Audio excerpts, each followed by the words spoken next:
Okay, guys, a lot of people are saying that Jimmy Stewart would be proud of my flight deck.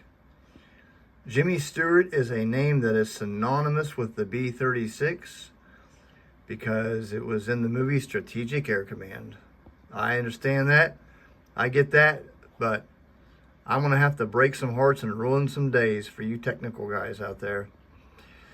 The B-36 featured in the SAC film was what I like to call an early model B-36.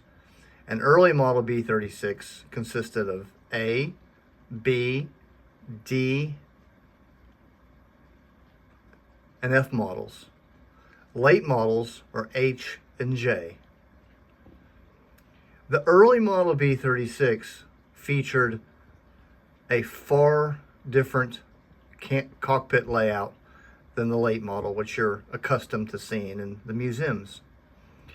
What you see here is an early model flight deck or cockpit. The biggest difference is going to be the center console. In the early model, the center console was 47 inches long from nose to aft. In the later models, it's only 38 inches. The reason they shortened it was to make room for the navigator to do his celestial navigation duties in the Astrodome. These panels you see here, these were moved to the front, and the autopilot, which currently resides here, was moved elsewhere in the aircraft, and its control panel was switched to a much smaller panel that would reside here. Another big difference, the jet control, tachometers, oil pressure, and so on. On the late model, these were moved to the center, and the gauges were spread out to be a lot more user-friendly. Another profound difference is the jet console controller. It's hard to explain its differences, but when you see them side by side, you'll get it. These white backgrounds, these are almost exclusive to the early model B-36s, although they did escape into some later models, such as the earliest H models. Another feature of the early model flight deck were these fans. In the late model, the fans were moved to the base of the flight deck floor, and burlap sacks transferred the air from the fans up to the vents that reside in the late models. The control columns in the early models were much bigger, thicker, and rounder. Additionally, the seats for the aircraft commander and pilot were of the World War II type. I don't know the nomenclature. There's some other subtle differences, like the coaming for the main panel. It was made out of pressed aluminum, whereas in the late model, it was made out of fiberglass. Let's move over to the late model.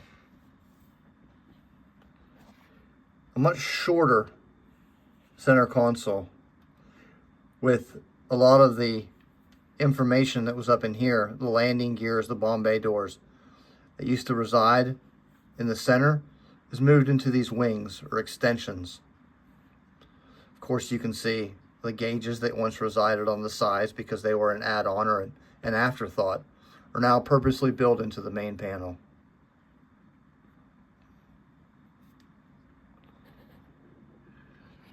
Another massive difference between the early model and late model B-36 is found in the flight engineer station. In the early flight engineer station, the engineer faced the left side of the aircraft, where in the late model, the two flight engineers faced aft. This is the aft end of the canopy, where it meets the fuselage. Bulkhead number 3.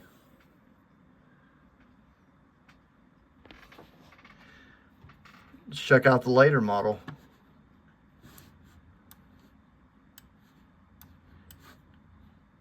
Well,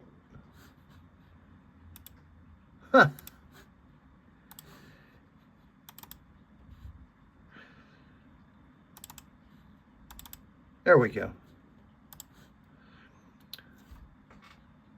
This is the view you would have if you were sitting in the late model flight engineer station. You'd have one engineer seated right here and another seated right here.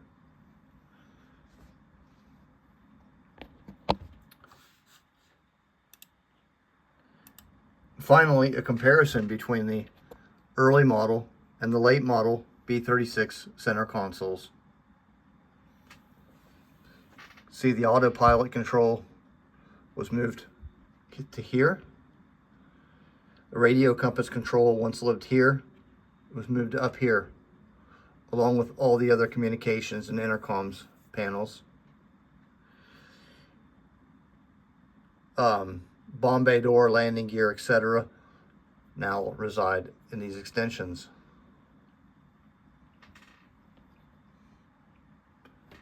Just something that's really never mentioned anywhere when people talk about B-36s.